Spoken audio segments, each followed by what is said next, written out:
The café froze the instant the girl spoke, because her voice carried a strength that silenced every sound around her. "Can I sit here?"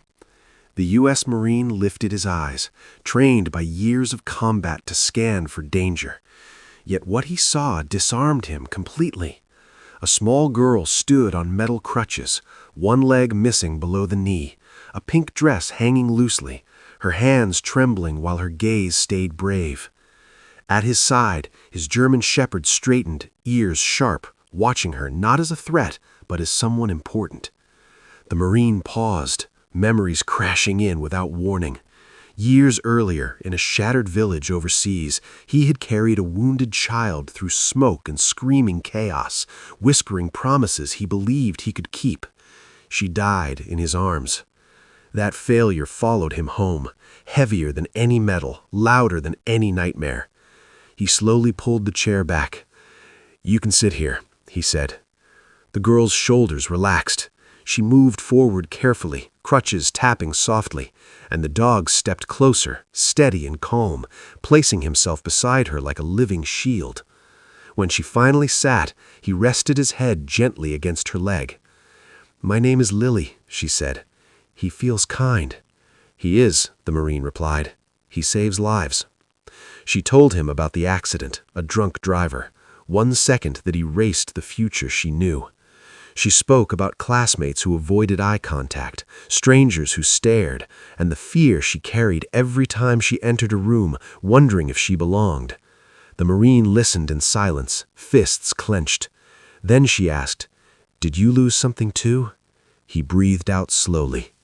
"Friends, parts of myself. I came back, but I never really came home." The dog leaned closer, grounding them both. What Lily didn't know was that this dog once dragged the Marine from a burning vehicle under fire, refusing to let go. What the Marine didn't know was that this conversation was rescuing him now. The café watched quietly. Some wiped tears. No one interrupted. As Lily stood to leave, she smiled. "Thank you for letting me sit here today. I didn't feel broken." The Marine stood and saluted her, heart pounding. Healing doesn't always come from time or therapy. Sometimes it comes from courage and one shared table. The Marine felt his throat tighten as she spoke, because no battlefield briefing had ever prepared him for this kind of moment.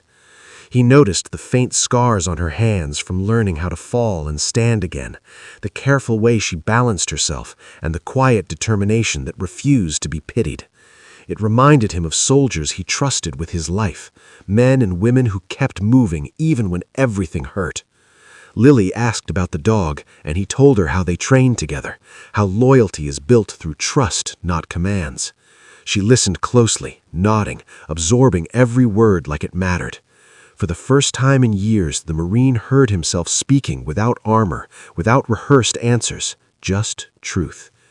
Outside, snow drifted past the window, but inside the air felt warm and still. Strangers felt connected by something fragile and rare. When Lily laughed softly at something the dog did, the Marine realized it was the first real laugh he had heard since leaving the service. In that moment, neither of them was broken. They were simply human. She adjusted her crutches and took one last look around, holding her head higher than when she entered. The Marine watched her walk away, understanding that strength does not always roar. Sometimes it whispers, asking for a place to belong, and leaves behind a quiet kind of hope that stays long after the chair is empty. The dog followed her with his eyes until the door closed, then looked back at the Marine as if to say the mission was complete. The Marine nodded, knowing that on this day they had both been saved in ways no one else could see. The table remained, but something unseen had changed forever. Hope stayed behind.